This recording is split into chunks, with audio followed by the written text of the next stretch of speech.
Welcome to the Fast Mode podcast series. I'm Tara Nil, and with me today is Ross Devereux, R&D Director at Lifecycle Software. Lifecycle is a global OCS and BSS solution provider for network operators, MVNO, IoT providers, and others. Lifecycle Software enables mobile telecoms and subscription-based businesses to thrive in the 5G era, from digital transformation and monetization of new services to automation of business operations and integration with existing infrastructure. At Lifecycle, Ross leads core product development and drives innovation within the R&D team.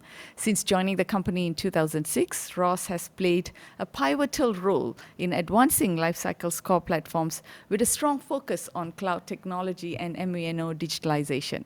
Ross joins us as part of our exclusive editorial segment on generative AI for network management. Welcome, Ross. Great to have you on today's episode. Hi, Tara. Thank you for having me. Okay, awesome.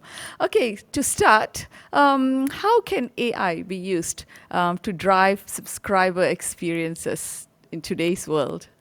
Yes, well, I mean, with our platform particularly, we have so much data flowing through the platform that we have a real opportunity to learn about the subscribers and really understand their needs. We can take in their usage information, we can take in information about their demographic, their likes and dislikes, and using seasonal trends, we can then design products around these needs, which in turn will improve loyalty and hopefully reduce churn. Mm-hmm. So, when we tell people AI is improving user experiences, so they would be imagining whether there'll be a robot coming in and talking to you and stuff like that. So how do you explain this to a layperson?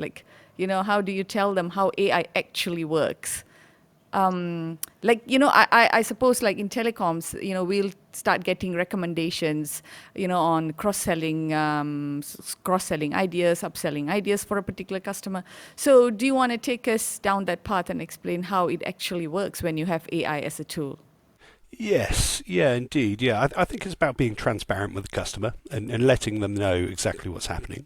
I mean, the AI itself provides a sort of a humanized endpoint for the customer to be able to speak freely with, and ideally we can use that to sort of contextually communicate with the customer. Yeah, I think that's yeah. Okay. Yep. So I've been hearing about if you have AI for your customer care employees, for example, and then they get a call from a subscriber, and then they would know a lot of things that would be very, very contextual to that subscriber. Like, for example, if your quota is finishing soon, or you have been binging on some type of content and you probably want a better plan on that content. So do you see those things driving telco revenues in the coming years, months? Most definitely. Yeah. I think with the customer service agents, you can only service as many people as you have customer service agents. With AI inbuilt into the process, you can improve the efficiency of those service agents and drive productivity. There's so much data about the subscriber that a service agent would need to know to be able to correctly action something for that subscriber, and it helps streamline that data analysis. And also it allows the ability to scale without human intervention and just improve the overall operational efficiency of the whole process. Mm-hmm. Okay, great. So let's come back to Lifecycle. Okay, so you guys have this next best offer feature, right? Okay, so we want to know, like, what is it? And maybe you can share some examples on how this feature enhances customer engagement and also the conversion rates. Indeed, yeah. So our next best offer algorithms sit inside of our CVM platform, and really it's about moving away from that one-size-fits-all communications, the whole sort of spray and pray technique of communicating to a customer and providing them with an offer which isn't contextually relevant to them, needs to stop really. And it's about communicating in a familiar way for that customer, and we we can take into account someone's age group, their demographic, their likes and dislikes, and hopefully we can design an offer that is actually appealing to them instead of them becoming frustrated with endless communications. For example, if a person is a sports fan, we might know that there's a major sporting event coming up, and we can offer a larger data plan to that customer to be able to stream the sports on their commute to work. Or if there's a new season coming out on a streaming platform, for instance, and we know that their particular age group might be interested in watching that stream, we could offer a larger package and communicate that to that customer our intentions that might be appealing to them. Okay, yeah, absolutely. So, there's a lot of talk, and I think this segment itself, we wanted to talk about this topic, which is generative AI. It's a thing that's taken, I think, the IT side and a lot of tech verticals by storm. And okay, so let's talk about that. So how can Gen AI features, such as copilots and also virtual assistants, improve employee productivity? We talked about this, but exactly how is it done? Is it like, do you have a software? How's the actual implementation look? How would it look like? Yes. So, I mean, we have all the information there on the screen for a customer service agent to be able to see, but we can provide a Gen AI large language model with that information, and it can use that information to derive or create sort of AI narratives across that data set that can really sort of streamline the customer activity. We can inform the customer service agent that this person is a particularly high data usage. They like to roam in other countries, so we could contextually communicate with them that a roaming package might be applicable to their needs. And using this, I mean, we have to use sort of ring-fenced LLMs. It's not an LLM that's publicly available for other people to use. Just to increase security, and we don't want to share people's data unnecessarily. Mm-hmm. So say an era where you didn't have Gen AI, days where you didn't have Gen AI and days where you have Gen AI. How would it basically transform the experience of, say, a customer care employee? And also maybe those engineers and people who are managing different plans, different subscriptions across different markets. How would it change? How would it transform the way they do things if they have a wonderful Gen AI tool? Sure. Yeah, I think it would heavily increase their productivity and go a long way to sort of satisfying themselves in the job. But also for a subscriber, it reduces that level of frustration, right? Because they're calling in to have something done, to have something corrected on their account. If a customer service agent can quickly look at the information and derive what they need to do for that subscriber, then it reduces that frustration on the subscriber's side as well. Mm-hmm. So people talk about commonly when it's Gen AI and you're translating Gen AI to the common user, like say, the employees facing customers, right? So you're not going to give them all the complexities, all the modelings and all the AI training data and stuff. They wouldn't see any of that. So what they get is probably like a prompt box where they can type in their questions and then they get a whole list of recommendations, or I don't know. So what kind of outputs would they be getting now? If they have access to this technology. Sure, yeah. So Copilots, yes, we could allow them to ask questions about the subscriber, but ideally we can put that information in front of them straight away. We can create what we call an AI narrative to be able to summarize all of this information about the subscriber and produce a simple paragraph or a couple of paragraphs that can tell the service agent about that customer.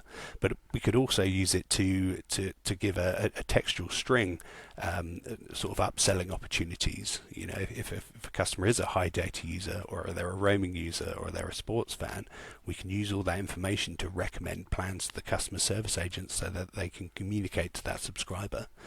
Mm-hmm. So in building the AI narratives, right, who does the heavy lifting? Is it the CSP? Is it the vendor? Who actually comes up with all this, very contextual narratives and, the programs behind it? Who does it? Yes, it's the vendor. It's us that would do that. We would take the data, we would format it in a particular way and provide it to the Gen AI to be able to make those decisions and narratives. I see. So, in your experience, I mean, having done this, or probably you guys are developing a lot of things in this segment, do you see between CSPs, the requirements are vastly different, or is it around the same? They're all very similar. I think there's always opportunity to tailor them to specific needs, but they're very similar. I think it's about providing that contextual communication. It's all about reducing churn and improving loyalty, essentially. So if you can communicate with your customer base in a contextual way that isn't frustrating, that isn't that spray and pray technique of pushing out offers that can quickly alienate a subscriber base, then I think that goes a long way towards sort of improving the onboarding and overall loyalty of the customer base. So once you guys have this tool, this software, and then you start installing it in the customers and the CSP's environment, is there a lot of training that's going to take place, or is it something that's pretty straightforward? It's fairly straightforward, to be honest. We have all the data there. We have the configurations that allow us to send the data to GenAI to be able to be used. In theory, there's always tweaks along the way. People want personalizations, they want differences in the engine, but it's fairly a plug and play module that allows us to get up and running with it fairly quickly. And another question that we always ask is about the data that powers all this. You're going to collect lots of data, right? Some from various systems, and then you're going to go into the subscriber management system, the database, and all that. That's going to be like really a lot of data to be handled, and you need the storage systems and stuff. So are CSPs ready, or are they still building that capacity? I think they are. I think they are ready. I think the move towards the sort of the cloud environments allows us to be able to store this on very sort of cheap storage mechanisms that doesn't affect the CSP themselves. And you're right, there is a lot of data there, but it's no different to what's already held on the CSPs. It's probably just an addition to that, which isn't hugely massive. So as the vendors, would you be tapping into the data, the repositories that they already have, and then use that? Is that how it works?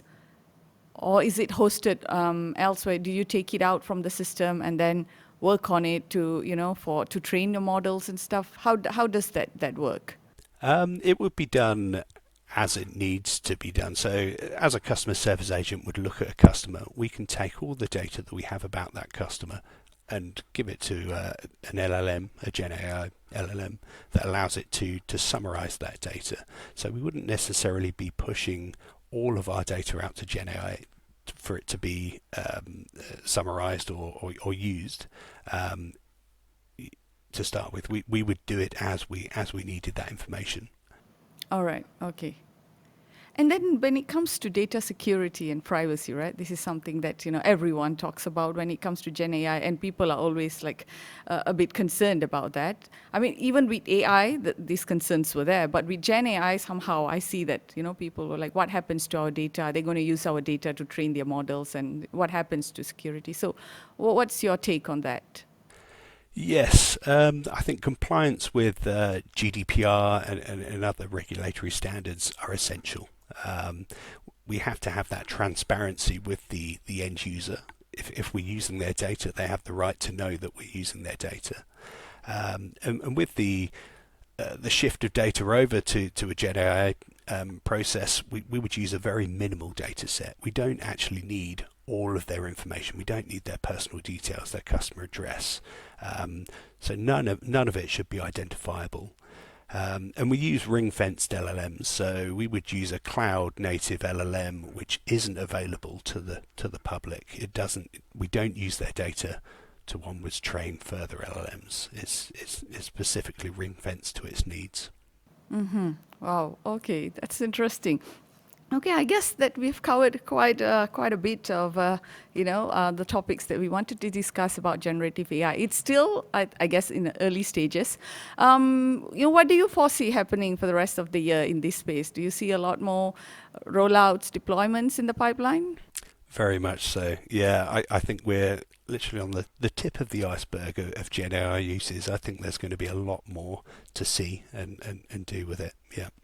And as vendors in this space, do you see more competition coming in? Are there guys who are coming in just from that area of expertise, the AI, the Gen AI expertise, and then they position themselves now in this space? Do you see that happening as well? Yes, yeah, I think it's essential for anybody to start pushing Gen AI into their products. It's I suppose you could call it a buzzword essentially. That people have to be using it. To be honest, if they have data, they should be using Gen AI to be able to do something with it and improve productivity across their operations. Okay, awesome. I guess, yep, that brings us to the end of our session. Thank you, Ross, for joining us, for sharing those brilliant insights.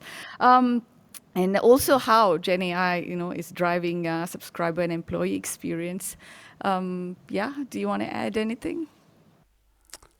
No, thank you very much for having me, Tara. Okay, excellent. And to everyone tuning in, thank you guys for listening. If you want to learn more, visit www.lifecycle-software.com and do follow us for more updates and insights as we continue to uncover the latest in technology and telecommunications. Bye.